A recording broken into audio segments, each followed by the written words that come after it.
Bom dia, estamos começando o Economia e Política desta quinta-feira, 23 de maio. Você vai ver no programa de hoje, aumenta o número de pessoas com dívidas vencidas e não pagas há mais de 180 dias. Cresce a procura pelos consórcios de imóveis e o uso do FGTS no lance facilita a venda. Sarte Mendonça ganha do mercado imobiliário o prêmio de melhor empresa do ano. E continua a greve dos professores da rede particular de ensino. Esses e outros assuntos você confere agora no Economia e Política.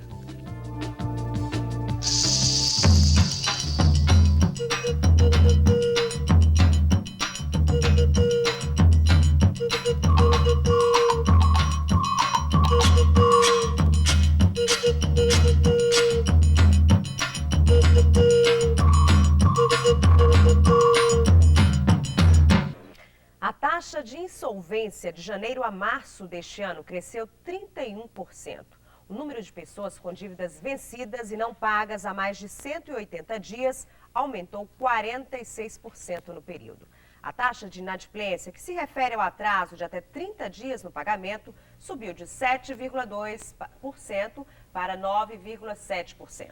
O gerente regional da SCI, Serviço de Segurança ao Crédito e Informações, Luiz Virgílio Fernandes, tem mais informações para a gente. Bom dia, Luiz. Bom dia a todos. Há uma tendência de alta aí de inadimplência e de uma dívida aí de longo prazo enorme, né? A gente percebe pelos números que realmente aquelas pessoas que estavam inadimplentes há bom tempo, elas não estão conseguindo realmente ir lá e recuperar o seu crédito, né? Então, quer dizer, a única pressão que o comércio, de uma certa forma, tem é lá restringir o crédito dele.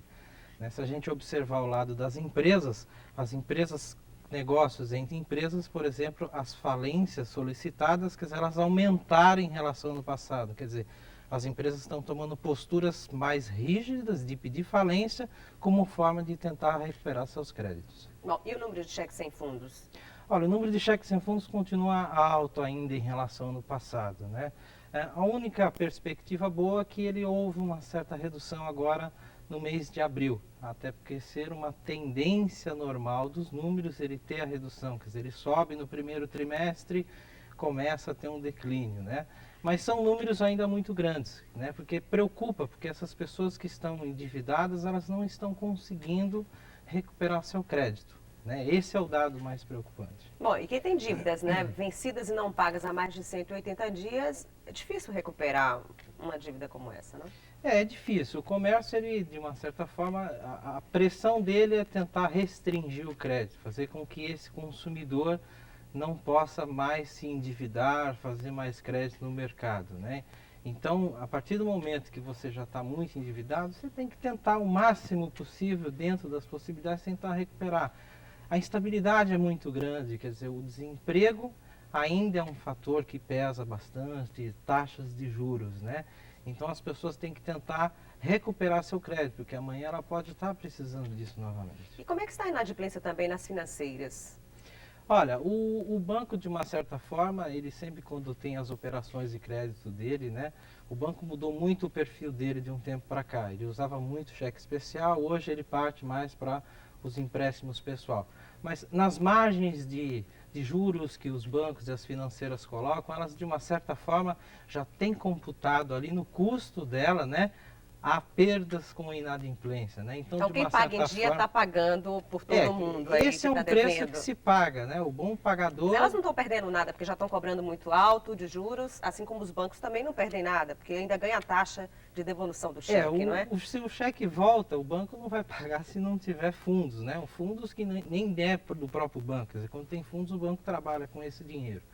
E o banco e as financeiras, de uma certa forma, elas têm as suas margens, quer dizer, um levantamento feito pelo Banco Central, comparando 99 com 2001, quer dizer, a margem líquida da média dos bancos, ela aumentou de 29 para 36. Apesar dos impostos diretos e indiretos terem aumentado, né, eles conseguiram diminuir a margem da inadimplência, as despesas administrativas, ou seja, a margem líquida final ainda dos bancos ela ainda está muito grande. Bom, e o que a gente vê, quer dizer, há uma proliferação muito grande de financeiras oferecendo dinheiro fácil, sem burocracia, e a pessoa que está endividada normalmente tem a tendência de ir para esse dinheiro fácil, né? Existe aí uma falha na concessão desse crédito também? Com certeza. Primeiro, existe uma falha no próprio consumidor, né? Ele não pode ser compulsivo, né? De tentar ver o valor de uma prestação, achar que aquilo dá para ele pagar. Ele tem que ver o quanto vai custar aquilo no final. Talvez ele esteja pagando muito caro. Compensa ele esperar 2, 3, 4 meses, juntar um pouquinho de dinheiro e ir lá e comprar. E o que realmente existe é como você afirmou. Existe uma falta de critério na liberação de crédito. Olhar só o lado negativo não é o ideal. Isso está comprovado. Não é só consultar SPC e Serasa. Isso, a gente tem que ter o crédito positivo que a gente chama. Né? As empresas já usam muito isso daí. A gente tem que ver o potencial de compra daquela pessoa. Eu posso comprar numa loja A, mas se eu for me direcionar mais 3, 4 lojas, se eu somar tudo isso, no final eu vou ver que eu não consigo pagar o que eu tenho lá na frente. Então esse é o grande problema, que a gente tem que tentar dar menos prazo e tentar pegar o nosso consumidor e ver como é que está o comportamento dele, quer dizer, como é que está o endividamento. Que ele vai, faz um crédito, não deve nada, vai e vende. Vai na outra loja, a mesma coisa.